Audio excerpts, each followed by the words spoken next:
कुठल्याही परिस्थितीत भारतीय जनता पार्टीची भूमिका ही वेगळ्या विदर्भाचीच आहे।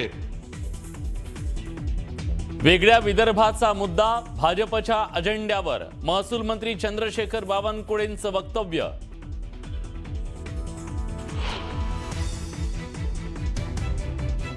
एका गटातून 22 आमदार जाणार असं ऐकलंय। आदित्य ठाकरेंकडून राजकीय भूकंपाचे संकेत, तर शिवसेनेचे आमदार आमच्याकडे घेऊन यायचं काय, ते आमचेच आहेत। मुख्यमंत्र्यांनी खोडून काढला आदित्य ठाकरेंचा दावा। धनंजय मुंडेंनी अजित पवारांसोबत मुख्यमंत्र्यांची घेतली भेट। पोलीस महासंचालक रश्मी शुक्लांच्या उपस्थितीत चौघांची बैठक झाल्याची माहिती। जरांगेंनी केलेल्या आरोपांच्या पार्श्वभूमीवर बैठकीला महत्त्व। पुण्यातील कोंढवा जमीन गैरव्यवहार प्रकरणातील आरोपी रवींद्र तारूला 8 दिवसांची पोलीस कोठडी, तर सूर्यकांत येवलेच्या जामीन अर्जावर 16 डिसेंबरला सुनावणी। बिबट्याच्या हल्ल्यात मृत्यू झालेल्यांच्या नातेवाईकांना सरकारी नोकरीचा वन विभागाचा प्रस्ताव। वनमंत्री गणेश नाईकांची माहिती।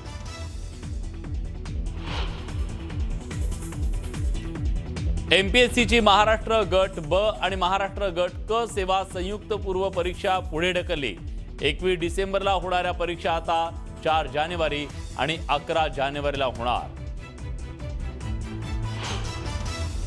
कोल्हापूरमधल्या कृषी प्रदर्शनात 2 गटात तुंबळ हाणामारी। सतेज कृषी प्रदर्शनात झालेल्या मारहाणीचा व्हिडिओ व्हायरल। मारहाणीचं कारण मात्र अस्पष्ट।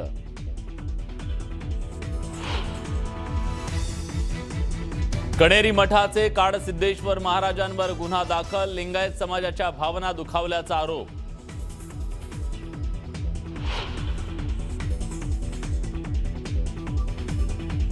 श्री विठ्ठल रुक्मिणी मातेची पाद्यपूजा 21 ते 31 डिसेंबर पर्यंत राहणार बंद। नाताळसह इतर सुट्ट्यांमुळे भाविकांची गर्दी वाढत असल्यानं मंदिर समितीचा निर्णय। आणि गेटवे ऑफ इंडियावर भारतीय नौदलाचा थरार। बीटिंग द रिट्रीट आणि टॅटू सेरेमनी पाहण्यासाठी मुंबईकरांची मोठी गर्दी। आता 36 जिल्ह्यांमधल्या वेगवेगळ्या घडामोडी सुरुवात करूया। पुण्यात महानगरपालिकेसाठी भाजपकडून उमेदवारी अर्ज स्वीकृतीला सुरुवात करण्यात आली आहे। उमेदवारीसाठी इच्छुकांनी भाजप कार्यालयात मोठी गर्दी केली आहे। सकाळपासून 2000 जणांनी उमेदवारी अर्ज घेतल्याची माहिती। सक्षम दाटेच्या कुटुंबियांना 8 लाखांची मदत मिळणार आहे। 8 लाख मदतीसह शासकीय नोकरीही मिळणार आहे। समाज कल्याण विभागाने हा निर्णय घेतला। जळगावमध्ये 40 कामगारांना कंपनीत येण्यास मज्जाव करण्यात आला। मज्जाव करणाऱ्या कंपनीला कामगार आयुक्तांनी नोटीस पाठवली आहे। कंपनीने मज्जाव केल्यानं माथाडी कामगारांवर उपासमारीची वेळ आली। नांदेडच्या स्वामी रामानंद तीर्थ मराठवाडा विद्यापीठात जेवणात अळ्या निघाल्यात। याबाबत सिनेट सदस्यांनी राज्यपालांकडे तक्रार केली। क्रीडा महोत्सवातील जेवणावेळी हा प्रकार समोर आलाय। तातडीनं कारवाई करण्याची मागणी यावेळी करण्यात आली। बीड जिल्ह्यात गेल्या वर्षभरात 365 शस्त्र परवाने रद्द करण्यात आल्याची माहिती समोर आली आहे। सध्या बीड जिल्ह्यात 916 लोकांकडे शस्त्र परवाने आहेत, तर अवैध शस्त्र बाळगणाऱ्यांवर पोलीस प्रशासनाकडून कारवाई केली जाते। जळगाव महानगरपालिकेचे आयुक्त ज्ञानेश्वर डेरेंना हटवण्याची मागणी करण्यात आली आहे। जळगाव फर्स्ट नागरी मंचकडून आयुक्तांवर निष्क्रियता आणि भ्रष्टाचाराचे आरोप करण्यात आले। तातडीनं आयुक्तांना न हटवल्यास तीव्र आंदोलनाचा इशारा देण्यात आला।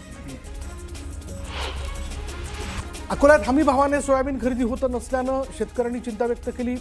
12% जास्त आर्द्रता असल्यानं शेतकऱ्यांना सोयाबीन बाजारात कमी दरात विकण्याची वेळ आली आहे। यामुळे शेतकऱ्यांना मोठा आर्थिक फटका बसला आहे। सप्तशृंगी गडावर झालेल्या अपघात प्रकरणात नागरिकांनी रास्ता रोको आंदोलन केले। ठेकेदारावर गुन्हा दाखल करण्याची मागणी करण्यात आली आहे, तर बांधकाम विभागाच्या निकृष्ट बांधकामामुळे अपघात झाल्याचा आरोप करण्यात आला। जळगावात जिल्हाधिकाऱ्यांच्या दालनात रिपाईनं ठिय्या आंदोलन केलं। भुसावळ तालुक्यातील तायडे कुटुंबाची जमीन परत करण्याची मागणी करण्यात आली। जमीन परत मिळेपर्यंत दालनातून हटणार नसल्याचा इशारा देण्यात आला। गोंदियाच्या सूर्या टोलात संत गाडगेबाबा आणि तुकडोजी महाराज पुण्यतिथी महोत्सवाचं आयोजन करण्यात आलं। यावेळी दिंडी काढत उत्सवाला सुरुवात झाली। दरम्यान मोठ्या संख्येनं भाविकांनी यात सहभाग नोंदवला। अहिल्यानगरच्या किनी तशे परिसरात बिबट्याच्या हल्ल्यात एका महिलेचा मृत्यू झाला. ग्रामस्थांनी वन विभागावर निष्काळजीपणाचा आरोप करत रास्ता रोको आंदोलन केले. तातडीनं बिबट्याला जेरबंद करण्याची मागणी करण्यात आली. जुन्नरच्या तळेरान गावातून वन विभागाने एका बिबट्याला जेरबंद केलं. यामुळे नागरिकांमधील भीतीचं वातावरण कमी झालंय. दरम्यान आणखी पिंजरे लावण्याची मागणी नागरिकांनी केली आहे. महाविकास आघाडीचे नेते उद्या विधानसभा अध्यक्ष आणि विधान परिषद सभापतींची भेट घेणार आहेत. दोन्ही सभागृहातील विरोधी पक्ष नेतेपदाबाबत चर्चा करण्यासाठी महाविकास आघाडीचे नेते अध्यक्ष आणि सभापती यांची भेट घेणार आहेत. धनंजय मुंडेंनी अजित पवारांसोबत मुख्यमंत्र्यांची भेट घेतली. पोलीस महासंचालक रश्मी शुक्लांच्या उपस्थितीत चौघांची बैठक झाली. मनोज जरांगे पाटलांच्या हत्येची सुपारी दिल्याचा आरोप धनंजय मुंडेंवर करण्यात आला. या पार्श्वभूमीवर ही भेट घेण्यात आली. अधिवेशनाच्या पहिल्या दिवशी वेगळं चित्र पाहायला मिळालं. निलेश राणे आणि रवींद्र चव्हाणांनी विधानभवन परिसराच्या आवारात भेट घेतली. दोन्ही नेत्यांमध्ये हसत खेळत मोकळ्या वातावरणात चर्चा झाली. आपला रवींद्र चव्हाणांसोबत कोणताही वैयक्तिक वाद नसल्याचं निलेश राणेंनी सांगितलं. निवडणुकीतला वाद आता मागे पडल्याचंही निलेश राणेंनी स्पष्ट केलं. शिवसेना उभाटाचे आमदार सुनील प्रभू यांनी मंत्री संजय शिरसाटांची भेट घेतली. यावेळी दोन्ही नेत्यांमध्ये चर्चा देखील झाली. दरम्यान मतदारसंघातील कामासाठी ही भेट झाल्याची माहिती सुनील प्रभू यांनी दिली. तर प्रभू माझे चांगले मित्र असून त्यांच्यासोबत कोणताही दुरावा नाही असं संजय शिरसाट म्हणाले. यापूर्वी 2 महिन्यांचं अधिवेशन व्हायचं, मात्र आता एकाच आठवड्यात अधिवेशन संपणार. पहिल्या दिवशी सरकारने पुरवणी मागण्या मांडल्या. बिलं मांडली. फक्त पुरवणी मागण्यांसाठीच अधिवेशन घ्यायचं असेल तर एक दिवस बोलवून एकाच दिवशी अधिवेशन संपवून टाका असं म्हणत नाना पटोलेंनी नाराजी व्यक्त करत सरकारवर टीका केली. भास्कर जाधव हे जास्त आक्रमक असल्यानं त्यांना थांबवण्यासाठी विरोधी पक्षनेतेपदाचं निव्वळ आमिष दाखवलं जात असल्याचा टोला उद्योगमंत्री सामंतांनी लगावला. तसंच शिवसेना उभाटाकडून विरोधी पक्षनेतेपदासाठी वेगळ्याच नावाची चर्चा सुरू असल्याचंही त्यांनी सांगितलं. विरोधी पक्षनेतेपदावरून भास्कर जाधव चांगलेच आक्रमक झाले. सत्ताधारी पक्षाला संविधान मान्य नसल्यामुळेच ते विरोधी पक्षनेता बनवत नसल्याची टीका जाधव यांनी केली. तसंच उदय सामंतांच्या टीकेलाही त्यांनी प्रत्युत्तर दिलं. आपण आक्रमक असल्यामुळे सत्ताधारी आपल्याला घाबरतात असा टोला भास्कर जाधवांनी लगावला. विधिमंडळाच्या कार्यालयात भास्कर जाधवांचं नाव कळवलं आहे. नाव देऊन 11 महिने होत आले, मात्र अद्याप विधानसभा अध्यक्षांनी कोणताही निर्णय घेतलेला नाही. महाविकास आघाडीतील तिन्ही घटक पक्षांनी एकमताने जाधवांचं नाव दिलंय असं शिवसेना नेते अंबादास दानवेंनी स्पष्ट केलं. विरोधी पक्ष नेत्याचं नाव बदलल्याची चर्चा आदित्य ठाकरेंनी फेटाळली. ही चर्चा अफवा असून अफवांवर विश्वास ठेवू नये अशी प्रतिक्रिया आदित्य ठाकरेंनी दिली. 22 आमदार दुसऱ्या गटात जात आहेत असंही ऐकलं होतं असं म्हणत आदित्य ठाकरेंनी एकनाथ शिंदेंना टोला लगावला. शिवसेना उभाटाचे नेते भास्कर जाधव आणि मंत्री प्रताप सरनाईक यांची नागपुरात भेट झाली. अधिवेशनासाठी आलेले नेते एकाच हॉटेलमध्ये मुक्कामी होते आणि यावेळी अधिवेशनाचं कामकाज आणि विरोधी पक्ष नेतेपद या संदर्भात दोन्ही नेत्यांमध्ये चर्चा झाल्याची माहिती समोर आली. शिवसेना पक्षाच्या सर्व आमदारांची उपमुख्यमंत्री एकनाथ शिंदे बैठक घेणार आहेत. बैठकीत हिवाळी अधिवेशनाच्या अनुषंगाने चर्चा होणार आहे. महायुतीच्या समन्वयाबाबत ही चर्चेची शक्यता आहे. तसंच मुंबई महानगरपालिका निवडणुकीच्या पार्श्वभूमीवर बैठकीत चर्चेची शक्यता आहे. नागपुरात हिवाळी अधिवेशन सुरू असून विधानभवन परिसरात कडक बंदोबस्त तैनात करण्यात आला आहे. संघ मुख्यालयासह इतर जागांवर सुरक्षा यंत्रणेची करडी नजर असून SRPFच्या 5 तुकड्या, होमगार्डसह 10,000 पोलीस तैनात करण्यात आले. वंदे मातरम गीताला 150 वर्ष पूर्ण झाली. या निमित्तानं लोकसभेत चर्चा झाली. या चर्चेसाठी 10 तासांचा वेळ राखून ठेवण्यात आला. सरकारच्या वतीनं संरक्षण मंत्री राजनाथ सिंग यांच्यासह अनेक केंद्रीय मंत्री चर्चेत सहभागी झाले. आमची चर्चा भविष्यातील पिढ्यांना मोठी शिकवण देणारी आहे. वंदे मातरमने त्याग तपस्येचा मार्ग दाखवला. ऐतिहासिक क्षणाचा साक्षीदार झालो याचा गर्व असल्याचं पंतप्रधान नरेंद्र मोदींनी स्पष्ट केलं. वंदे मातरमने स्वातंत्र्य संग्रामाला बळ दिलं असं मोदी म्हणाले. लोकसभेत ते बोलत होते. वंदे मातरमला मुस्लिम लीगने कडाडून विरोध केला, मात्र जवाहरलाल नेहरूंनी मोहम्मद अली जिनांना विरोध करण्याऐवजी वंदे मातरमला विरोध केला.